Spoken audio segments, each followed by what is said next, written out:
most people say the word freedom, but they haven't defined what it is for them. Yeah. It doesn't matter what it is for me. It's right. What is it for you? Sure. Because if you don't know what that is, you'll never hit it. That's a great point. And that's the biggest problem coaches have is when someone says, oh, I want freedom, and you're driving them to something that they don't even know where they're going.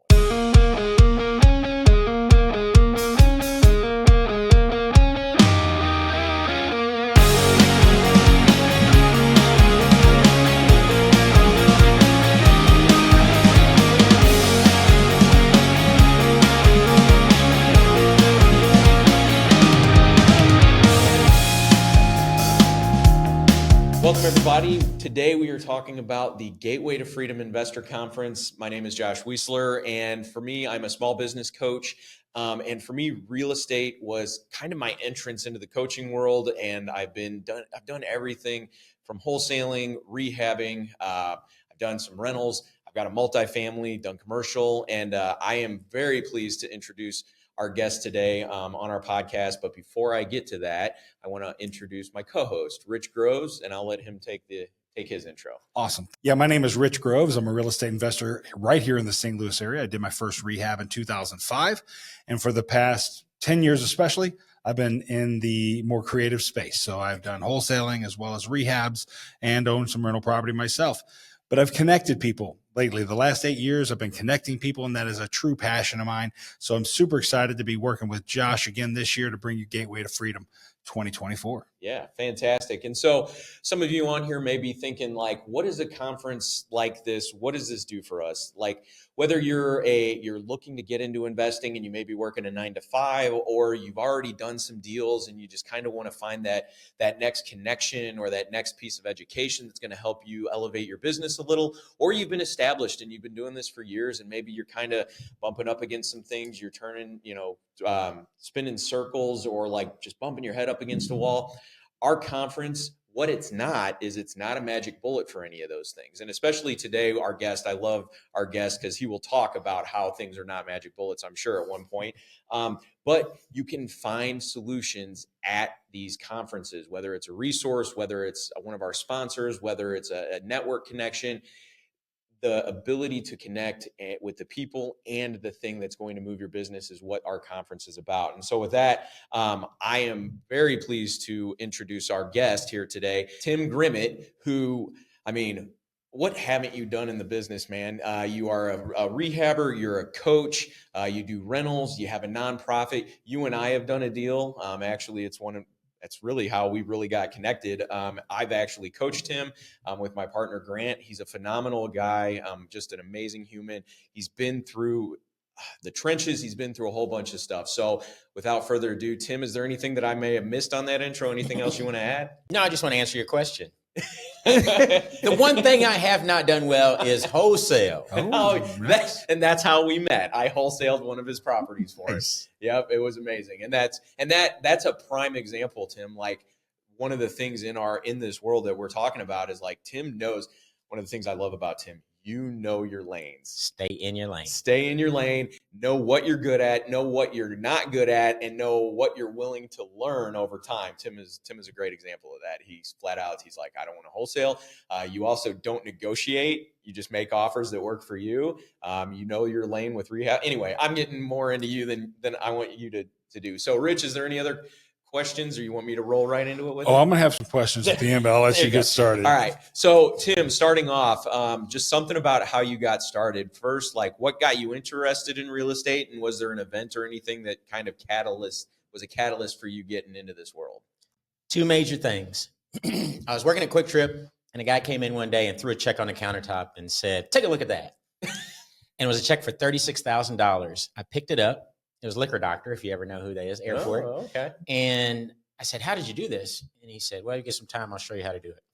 And I made an appointment with him. We met at the Ritz-Carlton, which shocked me because he's a very ordinary guy. And we met there, and for about 30 minutes, he just shared with me all the techniques on what he does and so forth. And at the end, he said, Tim, you just got to go buy property. So simple enough. As the great people say, you don't have to be great to get started, but you have to start to be great. Yeah. So I went out the next weekend, got the contract, from Office Depot that says your name goes here, your name goes there. Yeah. Drove down South St. Louis, acted like I knew what I was doing. Found a for sale by owner. house, knocked on the door, went inside, came outside, had a contract, whiteout everywhere. And that was the beginning of everything I did not know about real estate. That's phenomenal, man. Yeah, it is. Like, and that's a thing. You talk about the action and just going out there. Like, that is a perfect segue into our second question that we want to ask is, so you talked a little bit about your mentor, but when you first started, was there a fear or a habit that you felt was holding you back from reaching what I can see you shaking your head already. I told you about those people I coach now. Yeah. The guys. There was no fear. I did not know that I couldn't succeed. Right. Okay. Wow. The thing I didn't have was I was kind of cheap. So I didn't buy a coach. I didn't have a coach. I did eventually pay $2,000 and buy Ron LeGrand's course. Yeah. But this was way into me rehabbing. Robert Kiyosaki was the other guy. Rich Dad, Poor Dad. Everybody's read the book. We started playing the game Cash Flow. That's what excited us to go out and take action. But there was no fear. It was just, I didn't understand all the pieces. It took me 5 months to buy that first property. Oh, okay. I was part of an estate. I didn't know that you had to have clear title in order to buy a property. There was a minor on it, one person in jail, one person owed back taxes. So it took a while to work through some stuff. That's a hefty one on your first one. It was. Yeah. So it was a 2-family, South City. If I'd have known what I know now, I would have kept it, but I sold it. No. Made like $15,000. And, once you do that part-time, you got the bug. Got the taste. Yeah. And that's what started it all. In that arena, how did connecting with other coaches or experienced professionals, how did that help you with your learning and kind of your progression in this world? I got connected by a lot of people coming in Quick Trip. Mm-hmm. So it was a UPS guy who told me, bird in the hand's better than two in the bush. So it's like that's when you could write seconds. Mm-hmm. Okay. So he was helpful. There was other people that came in and I kept asking him. I found contractors there at the desk. So there was a lot of people that came in and out before I really knew a lot about coaching and how to hire coaches. Okay. And then, of course, you lose it all. I lost it all. And a good friend of ours, Sean McCloskey, saw me at Panera Bread. Yeah. And he said, Tim, people need to hear what you got to say. I dropped out of sight, experienced bankruptcy, personal trials.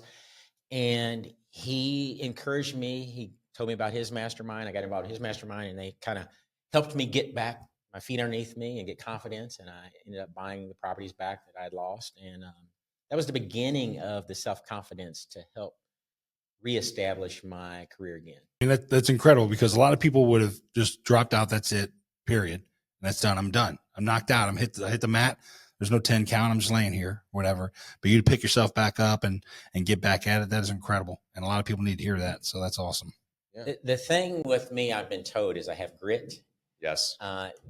I don't know when to stop, because if quitting isn't an option, that's just never an option. That's when you lose. Everything else is just learning. Yeah. Sometimes you go around the barn twice and still the same door.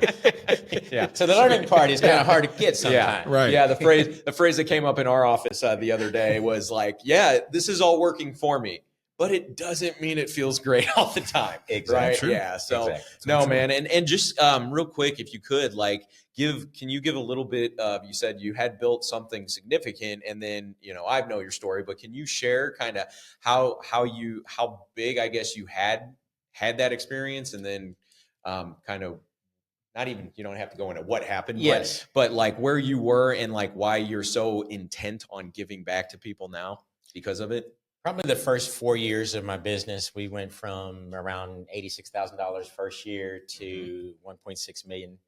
We had 20 employees, 7 LLCs, property management, loan company, construction company, real estate company. All of those things happened, about a $40,000 a month overhead. Yeah. Things were rolling until it wasn't. There's the thing that you don't understand, and we try to tell the young people, is that there are cycles in real estate. Yes. And generally, they don't tell you in advance, hey, you're about ready to lose everything. You might want to sell. Yeah. And I had started selling because my goal was to have 50 houses paid off free and clear when I was 45. And I got a message, I believe, from the Lord that said, sell it all and be debt free. And at that time, I was about halfway to where I wanted to be, at about 23 properties. And I started selling them. And I got down to the last 6, and the market dropped out. And that's when it got ugly. And, you don't want to lay off people, but you have to. And it was a really dark, ugly time. Yeah. And it's rough. Yeah. From just our conversations and the experience, like seeing how you've responded by learning how to be more creative, with your funding, and also how to protect yourself moving forward, which is what you're saying, and you mentioned with what you do with your new clients and your new investors too. Right. It's like working to set them up successfully from the beginning. It's inspiring. So it's amazing. It's amazing testament, Tim. I've said that already, so I apologize for rehashing and keep beating that drum. But I mean, honestly, it's amazing. So you've got so much to teach. Obviously, you're a mentor to people. You're a coach. You've got a lot of people that aren't even necessarily your students. Just your story and advice you can give.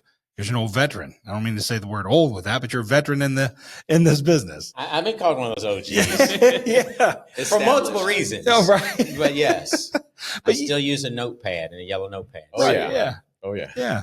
But I mean, what would you say, like, what is the best way for, let's say, new real estate investors to avoid all those mistakes and pitfalls that they might run into?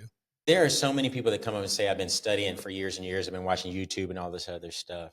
It's unnecessary, in my opinion. You can get a little bit of exposure. I mean, but beyond 2 months, you need to hire a coach and you need to vet your coach. Is your coach still out in the trenches? Are they current? Do they do what they say they do? Do they have a track record of producing people who can then become coaches? Because you really don't understand the process until you teach somebody that process and they are successful. And that's the whole piece of, I've been talking recently about the rat race and I'm moving on to the fast track now. That's the second level. Yeah. And how many people have I produced that have basically left the rat race, meaning that their expenses are less than their passive income now. Sweet. Yeah. And that is a wonderful testament. And there's several people that we've helped do that. But how many people now have got $50,000 a month cash flow, right, and they're able to buy their dream? Yeah. So, well, and even for us, like unknowingly, we talked to Jason LeCavalier earlier, and he had mentioned his first mentor, and we didn't find out until we were outside that it was you. And like, so and again, especially in St. Louis, for the people that are interested in this event, like, this is the type of circle. It's very small in St. Louis. It's a big city with a small town feel where everybody knows everybody and like everybody wants to help each other. That is really, really true in St. Louis. And you don't get that a lot, but in the Midwest, I think you do. Yeah. And we all understand there's more than enough to go around. We don't get worried about, well, if somebody takes this deal, I don't have one coming. Just today, I had someone call me that I give out business cards to the neighbors on each side of the house. Yeah, there you go. And that was a referral that came in as probably 7 months old. Mm-hmm. And the woman said, hey, I want to sell to you because you bought the house across the street, which was my mom and dad's. And now she wants to sell this house. That's her mom and dad's. Yeah. It's just stuff like that. It is. A lot of the little things people don't think we're going to pay off down the road. I don't know how many times you do any direct marketing, like direct mail. I tried that. Remember I said I cannot. Oh, right. You don't wholesale, but I mean, get all of my deals from wholesalers. Yeah. Okay. All right. Yeah. Let them spend the money on the direct marketing. I love it when they just call me and say, hey, Tim, do you want this? And I say yes. Yeah. What would you say specifically conferences like Gateway to Freedom offer to people who want to know more about real estate investing? The one thing that was good last year is that you had a wealth of speakers on many different ideas. There's a ton of different ways that you can make money in real estate, and that's what people don't understand. And you've outdone yourself this year with even more speakers. And then I hear you're having panels. So the thing is, most people don't know what they want to do. They usually find a process of elimination of things that don't work for them after they try it. Okay. Yeah. And that's the good thing, to hear all the stories that's going to be there, things that work, things that didn't work, because it really fits your personality. Like when we talk about short sales, I can't do short sales because I can't really promise a person I'm trying to really help them. And I know you are helping them, but you got to hear the stories and how they got into it. And it's bad. I would rather just buy that house from the wholesaler who's had that conversation, heard the story. And then I don't know anything about it. I just know that the numbers work for me and that I can purchase it in 14 days. Yeah. So you have to know what works for you. Yep. Negotiation, that whole part we talked about too. I like to walk in and it's like, here's my number. You like it. You should sell to me. And here's sign right here. Yep. But then you got to have the 45-minute conversation or 3 hours. And I don't want to do that. Yeah. No, I like the 3-minute conversation that Josh says, here's the price. And I go, where is it? And when do I close? And let's go. Yep. Yeah, true. So much more simple. Same way when you're selling them too, man. I remember we had a number of quick conversations and then I got on the phone with the other people and they were much longer. Sure. You know your lane. Yep. The conference called Gateway to Freedom. Freedom is a strong word there. It means a lot of things to a lot of different people. You ask 30 different people, you're going to get 30 different answers, or at least maybe 15. For Tim Grimmett, what does freedom mean? You know, that word changes over time. It's kind of like retirement. And we just recently talked to a guy, and he's like, there's go-go retirement, there's slow-go retirement, and then there's no-go retirement. Okay. And that's kind of how freedom is. You know, go-go is like when you're young and you're healthy, you don't have a problem flying on the airplane. And like we just missed that one day when the airport's all shut down. I'm so glad I missed that. And then there's the slow go, which is I'll drive maybe to Lake of the Ozarks and spend 2 days, and that was fun. And then there's just no go, which is kind of like my father years ago. He's like, I'm just not going. Y'all go ahead. I don't want to go. I'm going to sit here and be on the porch. So it's kind of like freedom. There's different levels of freedom. The first freedom is I don't have to go to work. Yeah. That's when your passive income, exceeds your expenses. And then there's the next part of freedom where it's like income freedom, time freedom. You just, hey, today we're flying somewhere and we're going to go there. We're going to spend 2 days and you're there. And it just changes. Your kids get all out of college and they're on their own. And, you say, hey, I'm going to help them get started on their first flip, like which I hope to do next year with my daughter and her husband. So just go down there and spend 3 months and help them through their first rehab. Right. So everything is different, but it's always good. Man, that is awesome. I do like that. That's the first time I think I've heard that. The thing is, most people say the word freedom, but they haven't defined what it is for them. Yeah. It doesn't matter what it is for me. It's what is it for you? Sure. Because if you don't know what that is, you'll never hit it. That's a great point. And that's the biggest problem coaches have is when someone says, oh, I want freedom, and you're driving them to something that they don't even know where they're going. If you want more information or you want more gold like Tim just provided us, go out to our website, g2free.com, and get your tickets today. So g2free.com, and then purchase your tickets. And if you can't wait, Rich is going to share with you how to get started even sooner. Yeah. So if you can't wait to network with people like Tim and other real estate investors out here in the St. Louis area, we have put together a list, pretty comprehensive. We've put together a list of all the real estate investor meetups in the St. Louis area. You can go out to g2free.com and at the top, click the link that says get the list. And we will send you that list so you can get out and start networking with people even before the event. But get your tickets today, g2free.com. Thank you very much, Tim, for coming out, sharing your time with us today, as well as just being, I love having you in my life. And then also we get to have you speak at our event. It's amazing. How can they get a hold of you if they want to reach out to you before the event? 2 ways is best. Always amazinglife.net and timgrimmett.com. And Grimmett spelled Grimett. And the word Tim is spelled Tim. Yep. Some people say Kim, and I didn't say that. And my brother's name is Jim. So get it right. Ooh. It's Tim at timgrimmett.com. That's right. That's awesome. With 2 M's and 2 T's. You got it. If you want to get your ticket, g2free.com, all that information and all the links will be in the show notes. And with that, thanks for joining us today. Have a great one.